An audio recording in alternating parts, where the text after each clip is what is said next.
Bismillah, jumpa lagi yo Besti. Kalau teman-teman sekalian ketemu dengan panel yang kondisinya macam kayak begini, kira-kira nanti epoksi mana yang mesti dipakai biar selamat? Selamat dari apa? Ya resiko keriting atau setidaknya muncul pulau yang berlebih hingga kita perlu untuk mengulang dan mengulang lagi. Intinya biar selamat, kira-kira pilih yang mana?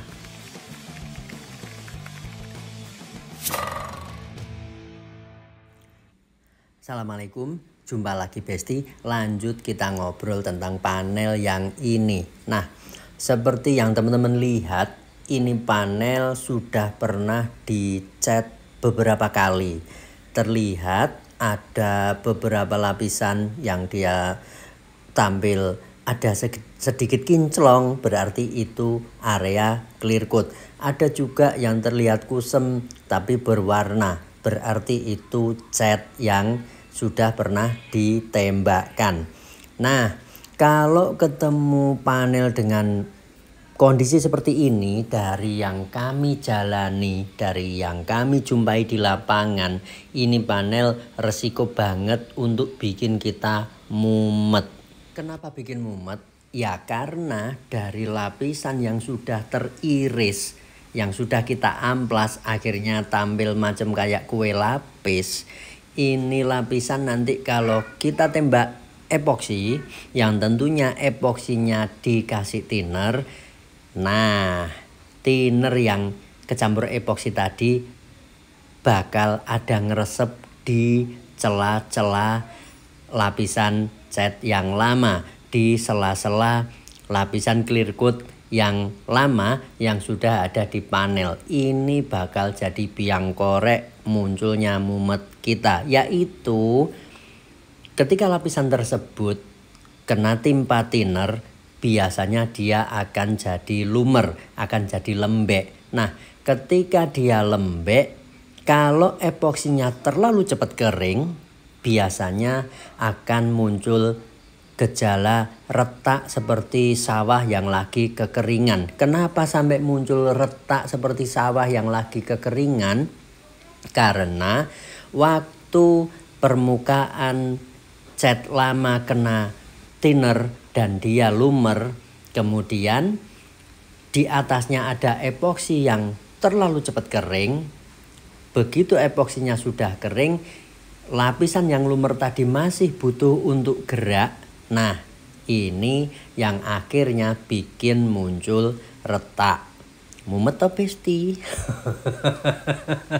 Karenanya kalau kita ketemu dengan panel yang sudah berlapis-lapis begini catnya, kalau ngomong ideal ya harusnya catnya dikurangi lapisannya atau bahkan dihabiskan. Tapi kalau kita kerjaan tidak memungkinkan dijalani seperti itu, entah karena tarifnya yang mepet atau karena waktu, ya terpaksa kita mesti jinakkan kondisi ini. Caranya kita pilih epoksi yang keringnya relatif cukup lambat. Oke, kita kalah di waktu tapi selamat. Jadi tidak penting untuk kondisi seperti ini kita cepet-cepetan, tapi selamatlah yang kita kejar. Dari pertimbangan ini akhirnya kita pilih epoksinya pakai si PR206 yang dia hardenernya coklat macam kayak gini Besti.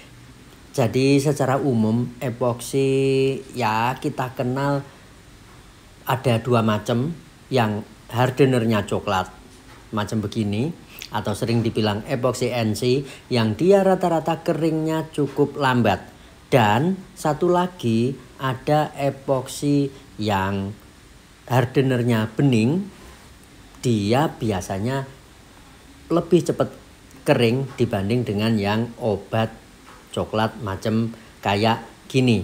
Kemudian kalau memang permukaan panel resiko untuk muncul keriting atau muncul pulau atau ya resiko-resiko macam kayak begitu, Terus kalau dikasih epoksi yang cukup lambat kering, apakah tidak bikin malah runyam?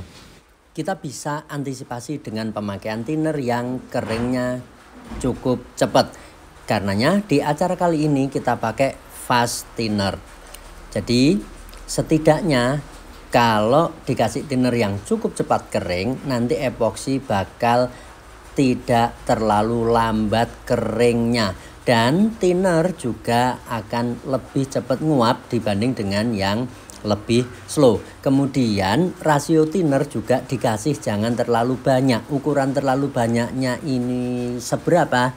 Ya anggap aja kalau epoksinya 4 epoksi 1 hardener, thinnernya kita kasih sekitaran 2. Jadi 412 atau maksimal 413. Biasanya epoksi begini minta thinner 414 atau bahkan 416.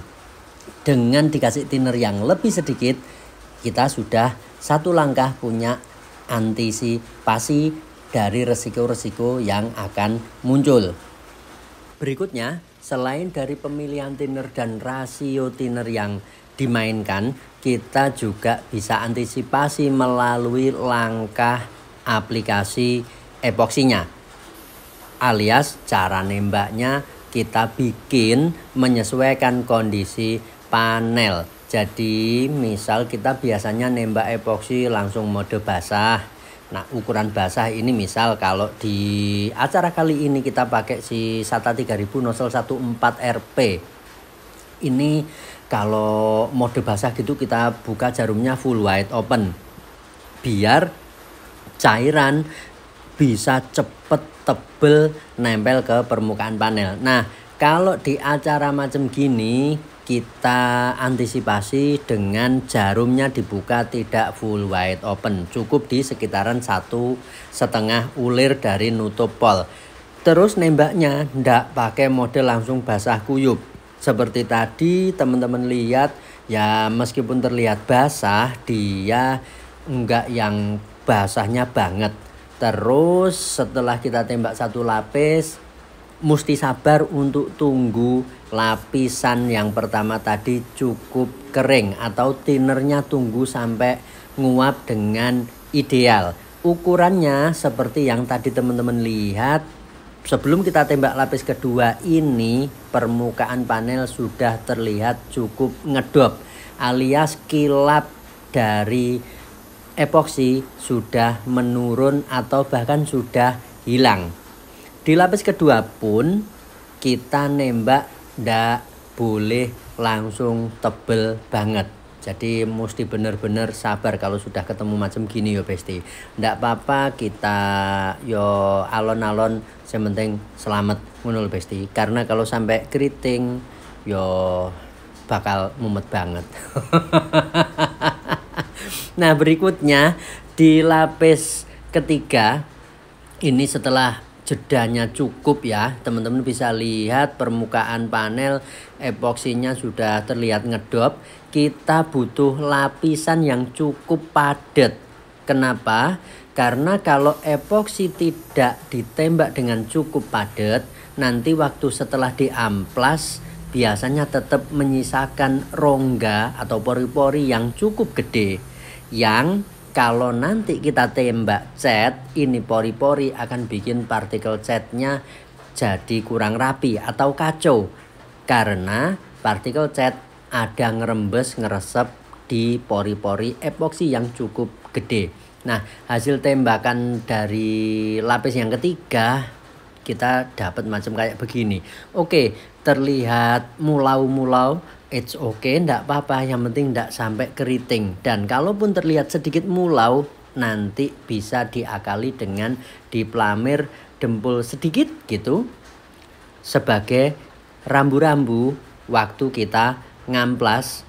Kalau memang dempul yang kita plamirkan setelah diamplas mau habis dan permukaan panel sudah tidak lagi terlihat mulau, berarti sebenarnya panelnya sudah cukup siap untuk kita tembak cat. Seperti yang teman-teman lihat, ini panel sudah kita amplas dan siap untuk hajar cat. Alhamdulillah selamat, nggak lagi terlihat gejala pulau. Dan soal bagaimana perjalanan kita nembak cat dan clear coat untuk panel ini kita bakal obrolin di video berikutnya yo Besti. Semoga yang sedikit ini ada guna dan manfaatnya. Jumpa lagi di next kesempatan. Assalamualaikum.